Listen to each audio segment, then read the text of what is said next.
But do we have that? Can we put that tweet up? Can we find that tweet?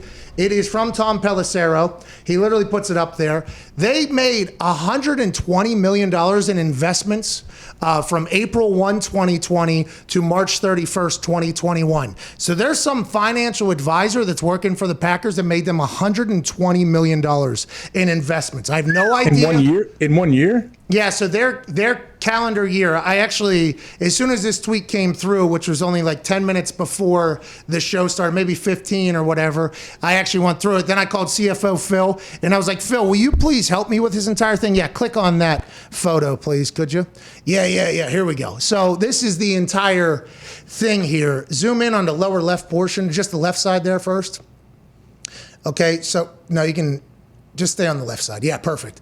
Statement of income, 2021, 2020. So they are currently operating in the year 2022. Mm-hmm. Okay, so for them, 2020 to 2021, that's April 1st through March 31st, 2021. Okay, so 2021 numbers right there are from then till now, or whatever, till March. Okay, so this year is not being included at all. So for instance, when I saw the 2021 local revenue at 61 million, they put it in there, by the way, numbers in thousands, which is hilarious. It makes it look smaller than it actually is, which is awesome. That's just the move that the NFL is making to try to hide all the money as much as possible so that the PR behind it could be great. So $61 million in local revenue, I automatically assumed like, oh, well, that's without the season yet. Like the season hasn't happened yet. That money's going to come in. They're talking about beforehand. This would be in the 2022 numbers. In the years past, they made $210 million. So that's $150 million roughly the Green Bay Packers make off of local revenue whenever the season happens. Mm-hmm. Okay? Insanity. All right? Yeah. That's a lot of fucking money. Pat, quickly though, that's what, ticket sales for home games and merch from the pro shop and all of that? Concessions, I would assume parking's in there, merch, the Hall of Fame museum that's there. And that's an interesting thing that, CFO Phil said, very bland breakdown here because you don't see what everything is. You just kind of assume that the local revenue is from the tickets and the on-site that wasn't able to happen. So they lost $150 million this year. All right?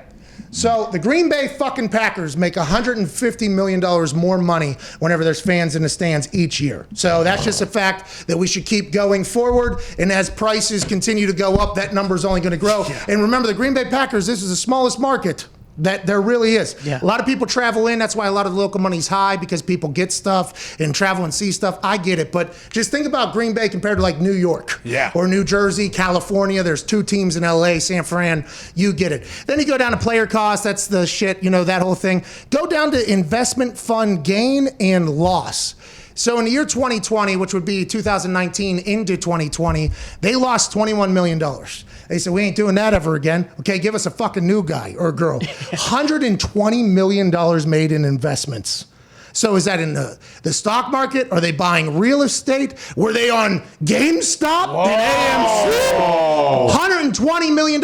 Just think if they have the same strategy investment-wise going forward, where's all this fucking money going to? If they have another $120 million, is this normal if we go back to 2019, 2018? Is this what their investment portfolio looks like? I'd like to follow along if that's fucking available. That is so much money that has nothing to do with football, by the way. Could it be a situation where in 2020 they didn't need their investment money, so they lost, but then like a situation like I've done in the past where like I've spent way too much gambling, I pull all my investments out.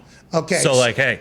I don't think the $120 million is printed material. I assume it's just things that they own. And that's on the asset side over here, which is also fascinating. You might be right, though. They might be trying to cover for some stuff, which I assume they would do. Go to the right, though. This is fascinating to me because the way Tom Pelissero led this is, they lost money because of, the local revenue being down, but they did make up for it a little bit in investments. Yeah, they ended up with $511 million, okay? And they started the year at $422 million.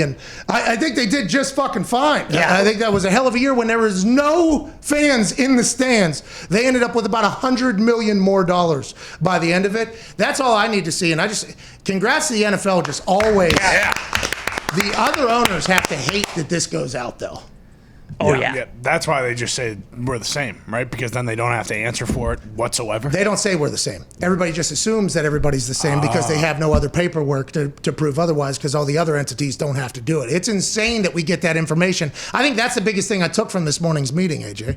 I mean, I think that's what everyone's looking at for every year. And the fact that you said they made 120 million in investments, I just wondered, because they are developing all of the area around the stadium. You know, you've called a game there. Like, all of that is that it's continuing to grow too. Like, they've bought up a lot of land around it. We've talked about it on the show. They want to be like the Patriot Place and own everything around it. So the fact that they're gaining assets over time and spending money to develop them, but they're still bringing in all that profit, I guess, is what really is surprising to me. Yeah, and it's Titletown. Is that what they're calling it?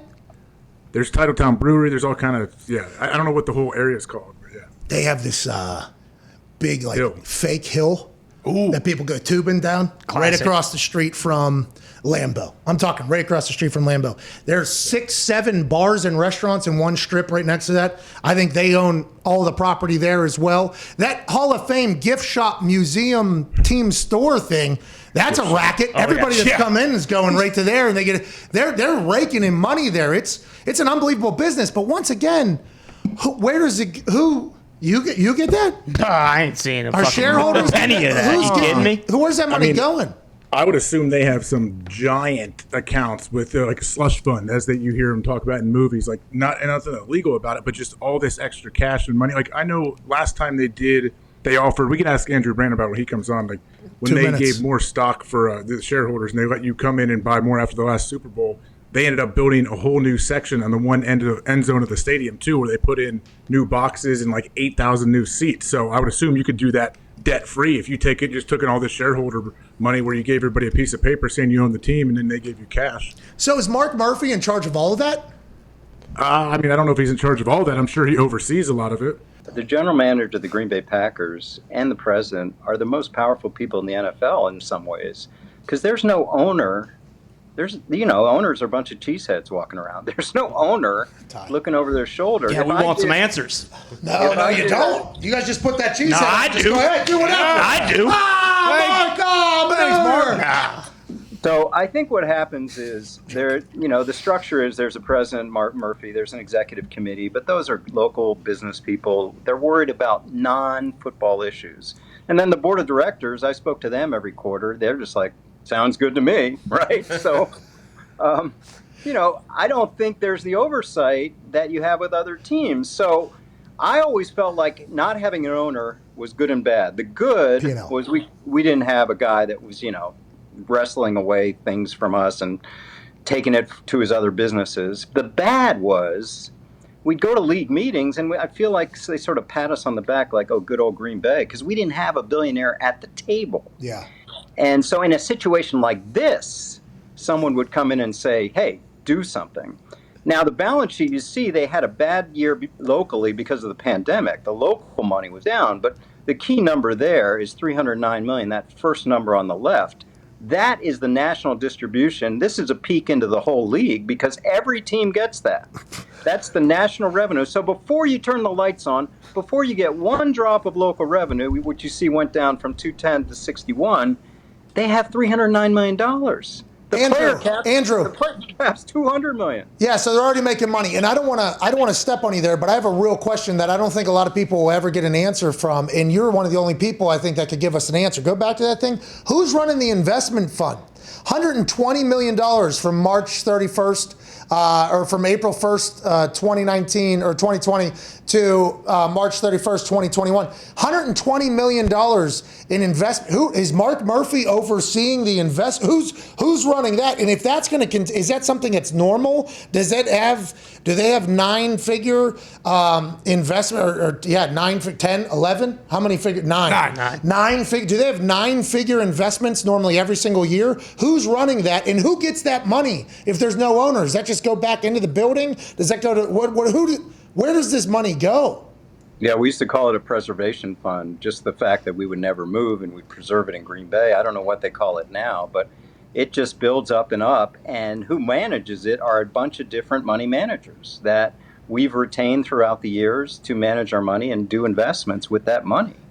But it's there. When I did contracts, I'm like, okay, we got the cash. I don't know exactly where it's coming from, but we got the cash. So if I want to give AJ that $30 million bonus I gave him, I had it. So that's got to be billions and billions of dollars at this point, though, huh? Yeah, again, there's no owner worth billions of dollars. There's a preservation fund worth that kind of money. that's going to sort of serve the interests of the Packers. Now, when the Packers whose make eyes? a profit, it's going back in, no, the weight room and everything else about Lambeau Field. They bought up real estate, as you know, about Titletown. They've invested in businesses around the area of Lambeau Field. That's where it's going. Such a fascinating situation. We can't thank you enough for joining us. Hope you do another card chat. It was like a TED Talk yesterday. And we'll keep an eye on this, and hopefully you'll come back and keep us informed. Yeah, this is quite a moment. And little plug, Pat, I now do a newsletter so people can get all my thoughts. Okay, where? How do we sign up? So you can sign up at andrew-brandt.com. Okay.